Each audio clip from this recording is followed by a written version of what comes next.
All right, what's up, Math 8? Today we are going to be working on angle and line relationships, okay? So really our goal here is to be able to look at relationships between pairs of angles and angles that are formed between parallel lines and transversals, and really just discover some things about them, find what their measures are, things like that. So we're going to go ahead and get started on this lesson. All right, so we're going to start by, first of all, this isn't on this notes sheet, okay? So you'll have to write it down somewhere else for your own notes, but make sure you do get this stuff down, okay? So the first thing is parallel lines, okay? It's important we know what parallel lines are, right? Really, those are lines that will never intersect.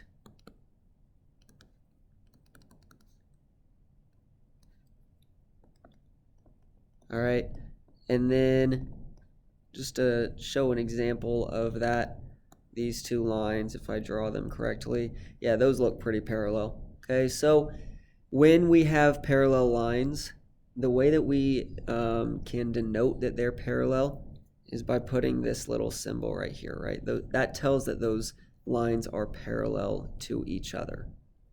One other thing you'll see with parallel lines is when we talk about parallel lines, a lot of times the shorthand of parallel is just written like this.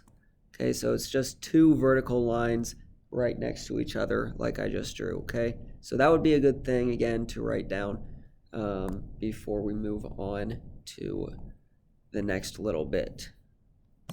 All right, so another term that you'll see here is perpendicular, okay? And perpendicular is basically just the opposite. Well, not exactly the opposite, I guess.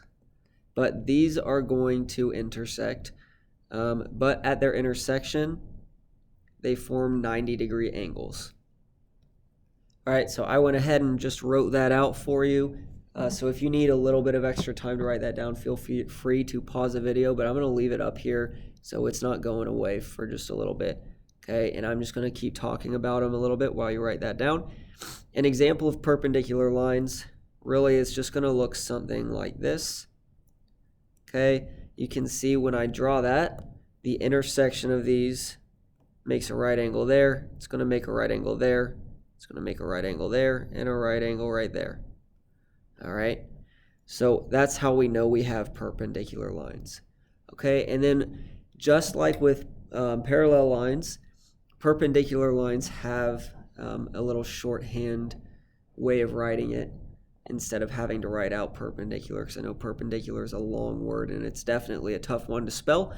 So the way that you can write perpendicular is like an upside down T, like this. Okay, this means perpendicular.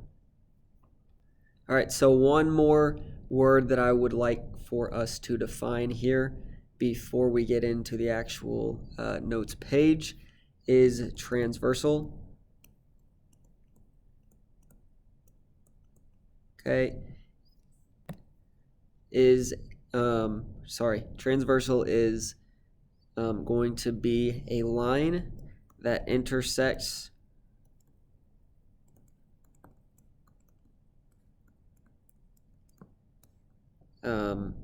a system of lines is the definition. I'm going to go ahead and put a line that intersects, no, not parallel lines, two or more lines. Okay, now those two or more lines can be perpendicular, but they also, or sorry, not perpendicular. They can be parallel, but they aren't always parallel. They can just be two lines that are going to have one intersection. There won't be anything special about them. So an example of that would be if I've got two lines here. Okay, a transversal would be this green line that I draw right here. All right, that green line would be our transversal. We are going to look at a lot of examples of transversals coming up where we have a parallel set of parallel lines like this, and then we have a transversal that cuts it. Because there are certain relationships between the angles when we have transversals of parallel lines. Okay, So that green line, just to show again, is your transversal line. Okay, and that's pretty much it for transversal. So yeah, we will go ahead and move into the actual notes sheet now. All right, so we are just going to start out. We're going to look at a few things. Now, we've already looked at some of these. All right, I know in class we talked about vertical angles a little bit. We talked about that pretty briefly. But pretty much it just tells you that when we have two lines that are intersecting, they form two pairs of opposite angles, which are called vertical angles, right? So 1 and 2 would be vertical angles in this model, and then 4 and 3 would also be vertical angles, right? Because they're across from each other, okay? It's important to note as well that vertical angles are congruent, okay? So make sure you know that as well. Along with vertical angles, we then have adjacent angles, okay? Now, the word adjacent, we've talked about it very, very briefly with previous lessons, but that word adjacent, that just means that things are next to each other. All right. So when we have adjacent angles, basically that means that we have two angles that are going to be next to each other, right? In this case, with angles, adjacent means that they have the same vertex, okay? And they also share one common side, all right? They also will not overlap. Okay, so angles 5 and 6 shown in the model is a good example of that, right? They share one vertex. Sorry, let me get the pin out. They share one vertex, which is right here. Okay, you can see both angles have that point that is shared. Okay, and then they've also got one common side, which you can see is right here. Right, that's their common side that they share. All right, so that's what we're looking at with vertical and adjacent angles in this. And now we're going to jump into complementary and supplementary. So complementary and supplementary, I know we talked in class, really just came to the conclusion that we don't know those yet, which is good. So we're going to go ahead and look at them probably for the first time for most, if not all of you. So complementary set of angles just means that the sum of the angles measures up to 90 degrees. All right. So this model, again, these models are all really good examples. This one shows angle 7 and angle 8. Those two are complementary angles because when we add those measures up, we get 90 degrees. All right, and then likewise with supplementary angles, if the sum of the angles is 180 degrees, we've got supplementary angles. All right, so this one, we have angle 9 and we have angle 10. Those two are going to be supplementary for this model. Okay, so yeah, that's pretty much it for those 4 definitions. Make sure you have all 4 of these definitions. Don't forget any of them. These are going to be really important for you to know, especially as you go into high school geometry here in a few years. So definitely make sure you got this stuff. All right, so we're going to go ahead and jump into example 1 here. Okay, we are cutting off the corner piece of this rectangle. Okay, so we want to classify, first of all, step A is to classify the relationship between angle X and angle Y. All right, so this angle and this angle, we want to know the relationship between them. All right, so what I'm going to do is I'm just going to look up at our terms that we have up here, and I'm going to pick which ones that shows. All right, first of all, are they vertical angles? Well, no, because first of all, vertical angles are congruent, and just by looking at this, I can see that this angle is much larger than that one. All right, so they're not vertical. Adjacent angles, well, they don't share a vertex because we've cut that corner off. You can see this triangle is separated from the rest of the rectangle. So I wouldn't call that one an adjacent angle either. All right, next we look at complementary angles. If we add those two angles together, are we going to get 90 degrees? Well, if we were to fit these two angles back together, right? So if I zoom in on this, if I were to fit this back together, okay, it would look like this, right? That's what we would have.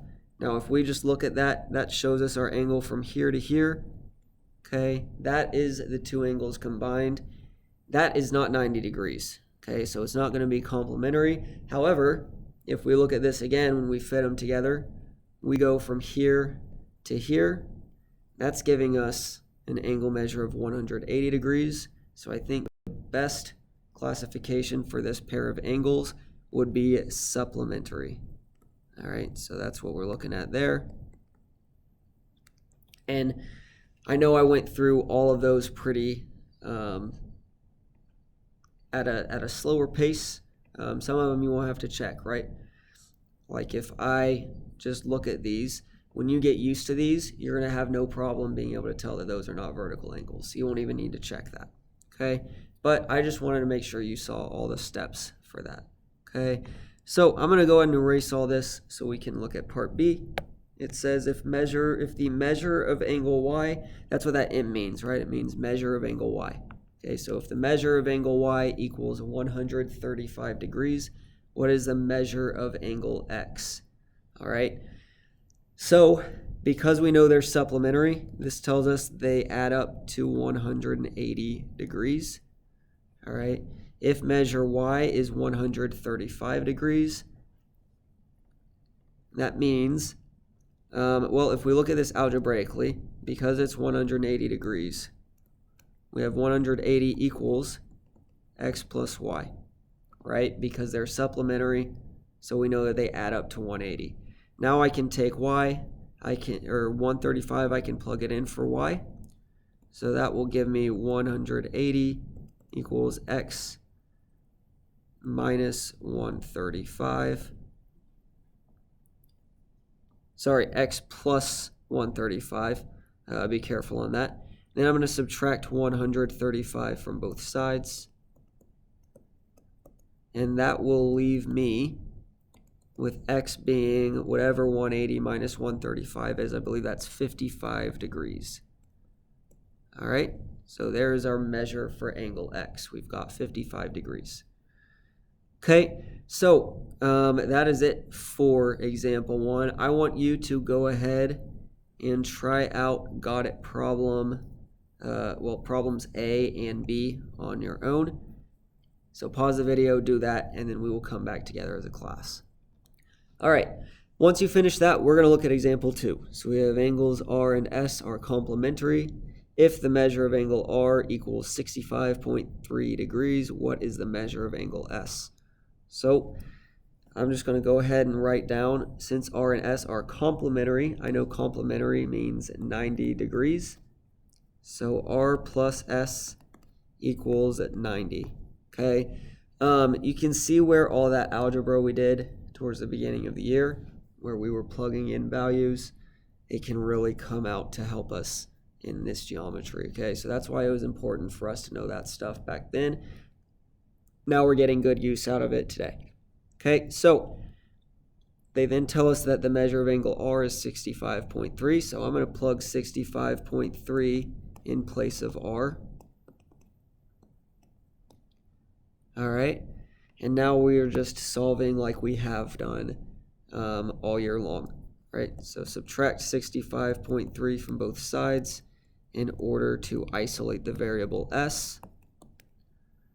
And that will leave us with S equals whatever that is. Let's see. Sorry, I'm doing the long subtraction here. So 9 minus 5 is 4, 8 minus 6 is 2. So angle S should be 24.7 degrees. All right, and that's it for example 2. Okay. So if you need to go back, I know I think I went a little bit quick on that example, but if you want to go back and check it again, feel free to do that. I am going to have you guys go ahead and do Got It problem, whatever this is, once you're done with reviewing that one. So go ahead and try out that problem. All right, so once you've got that got it problem done, we're actually going to be done for the day. We will get into this stuff a little bit more in the next video. So yeah, that's going to be it. I will see you guys in class and we'll talk about it there. Bye.